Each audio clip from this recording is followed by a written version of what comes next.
তো রান্না করব বড় সাইজের চিংড়ি মাছ, এই টমেটো দিয়ে চিংড়ি মাছ দিয়ে ভুনা করব। চিংড়ি মাছের কড়াইটা বসাই দিয়ে রান্না করার জন্য।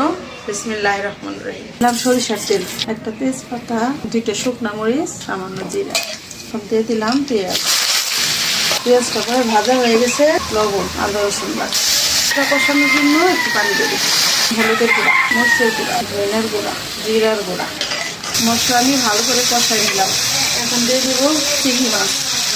আজকে চিংড়ি মাছটা কিন্তু ভাইজা দিলাম না, কষায় রান্না করবো। তার সাথে দিয়ে দেবো টমেটো। এটা হলো টক পাকা টমেটো। সামান্য একটু পানি দিছি যেন টমেটোটা একদম গলে যায়। কষানো হয়ে গেছে, একদম টমেটো গলে মশলার সাথে মিশে গেছে। এখন সামান্য একটু পানি দিয়ে দেবো। বাগানের ধনিয়া পাতা যত পুরান হইতেছে অত ঘেরানটা ভালো হইতেছে। এখন ধনিয়া পাতা দিচ্ছি, এখন আর বেশি জ্বালাম করবো না, নামাই ফেলবো।